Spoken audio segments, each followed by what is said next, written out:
Senador Veneziano, muito obrigado pela concessão da palavra, muito obrigado por ter a oportunidade de estar aqui defendendo esse setor, que, como já foi dito diversas vezes, é um setor que emprega muito no país, que oferece muito para o país e que, infelizmente, não está recebendo de volta, com essa medida provisória, aquilo que faz jus.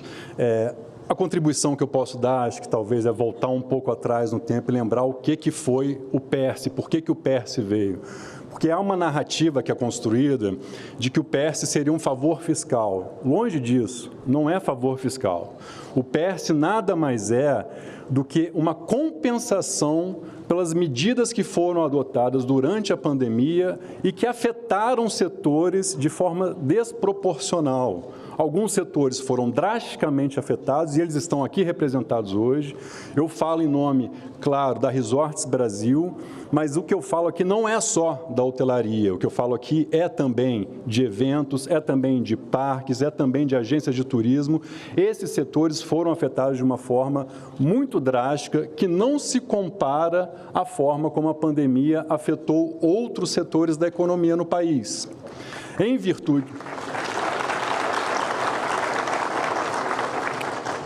virtude disso, em virtude desse desequilíbrio, o Congresso Nacional, a Câmara dos Deputados e essa casa, o Senado Federal, trouxeram o PERSE. Então, o PERSE não é um favor fiscal, muito pelo contrário. Ele é uma medida de reparação, uma medida de compensação, porque aqueles setores que foram escolhidos ao sacrifício, porque o momento então exigia, não se discute isso, mas aqueles setores que foram sacrificados haviam de ser depois compensados. E aí que veio o PERSE. Então, o primeiro ponto que a gente tem que ter claro, PERSE não é favor fiscal. PERSE é uma necessidade de compensação para aqueles setores que foram sacrificados em prol de um bem maior. O PERSE visa, então, compensar e não agraciar. Esse é um ponto crucial para a gente ter como ponto de partida. Pois bem, a partir dessa noção de que o PERSE é uma compensação e não um favor fiscal, é que se deve entender os impactos que o PERSE tem sobre o desenvolvimento do setor, a recuperação desse setor. Os números foram colocados aqui e os números são claros. Nós temos aqui um programa que ele é superavitário. Ele gera uma receita de 20 bilhões contra um custo de 6 bilhões. Então, a matemática ela é clara. Você tem, obviamente, um setor que ele é favorável às contas públicas nacionais. Ou seja, você tem algo que, do ponto de vista matemático, se paga, se compensa. Não bastasse isso, ainda que nós não tivéssemos esses 20 bilhões de arrecadação, que já foram mencionados aqui pelo meu amigo Orlando e outros que passaram por aqui, ainda que não houvesse essa arrecadação nesse montante, é importante a gente compreender que esses setores que são afetados e beneficiados pelo PERSE, esses setores, eles são setores que geram um impacto na economia enorme. Por que isso? Porque o turista, quando vai para o hotel, ele não fica só no hotel, ele gera toda a economia local, ele gera comércio, ele gera todo o serviço local. Então, você tem o que é chamado de efeito multiplicador do turismo. Isso vale para a hotelaria, vale para todos os segmentos turísticos, ou seja, quando você tem um valor gasto no hotel, isso significa que você terá um múltiplo daquilo gasto em toda a economia local, muitas vezes superando o que é gasto no hotel. Então, ao preservar e evitar a falência do setor hoteleiro, que é a pauta que é puxada aqui hoje, mas também o setor de eventos, também o setor de parques, também as agências de turismo, ao evitar a falência desses setores, está se permitindo que a economia regional brasileira se desenvolva, cresça e volte aos patamares pré-pandemia, o que é o objetivo do PERSE. PERSE que foi concedido, como muito bem pontuado, por um prazo certo. Data para começar, data para acabar. Março de 2022, fevereiro de 2027. Esse é o cronograma.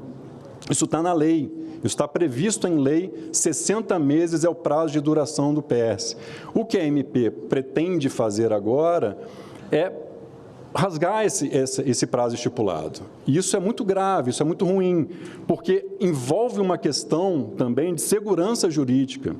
A partir da edição de uma lei por este Congresso Nacional, as empresas, confiando nessa lei, confiando no Congresso Nacional, programaram e se planejaram e se estruturaram para fazer investimentos, voltar a fazer com que o setor crescesse, confiando no que estava escrito, o que está escrito na Lei 14.148, prazo de 60 meses para a redução das alíquotas de RPJ, CSL e PIS/COFINS. Isso é o que está na lei, isso é o que as empresas confiaram, elas fizeram investimentos com base nisso e a segurança jurídica é gravemente afetada quando, no meio desse prazo, você tem, de repente, uma guinada inesperada no dia 29 de dezembro, ou seja, ali as margens do fim do ano, de repente tudo muda, o que se havia combinado deixa de existir e fala-se agora em revogação, uma revogação totalmente prematura do PERSE. Ou seja, nós temos aqui questões relacionadas à segurança jurídica que não podem ser ignoradas por esta Casa, pelo Congresso. Há questões relacionadas ao fator multiplicador do PERSE, do turismo como um todo, impulsionado que é pelo PERSE, que, como muito bem colocou o meu amigo Leonardo, é um fator de desenvolvimento regional reconhecido na Constituição e assim tem que ser tratado. O turismo ele não é um setor qualquer, ele movimenta regiões que sem o turismo, muito provavelmente, não teriam desenvolvimento econômico nenhum. Então, por isso a importância também regional de mantermos o PERSE pelo prazo que foi estipulado. Ou seja, nós estamos aqui diante de um momento crucial em que se olha para o PERSE e se atribui ao PERSE características de um favor fiscal, quando, na verdade, o que o PERSE está fazendo é só recompor as perdas que foram ocasionadas aos setores afetados pelas medidas de combate à pandemia.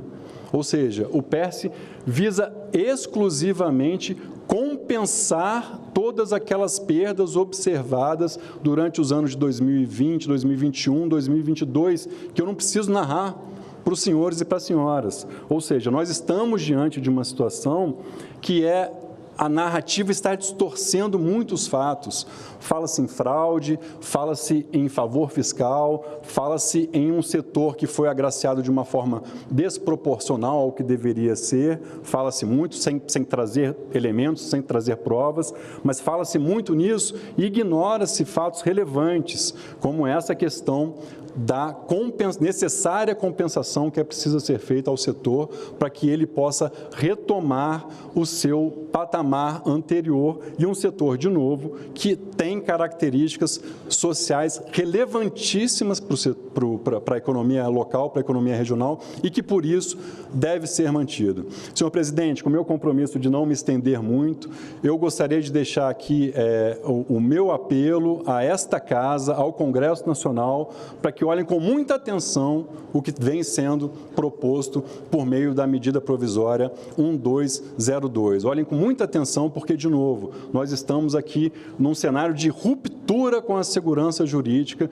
de ruptura com aquilo que esta Casa, que a Câmara dos Deputados, há muito pouco tempo atrás, há coisa de meses, aprovou e revalidou para o setor que foi aquele, como muito bem colocado pelo senador Efraim, o primeiro a fechar e o último a reabrir. Então, por favor, eu peço, olhem com muita atenção, porque é um setor que retribui muito mais do que aquilo que ele recebe, inclusive por meio do PERSE. Muito obrigado.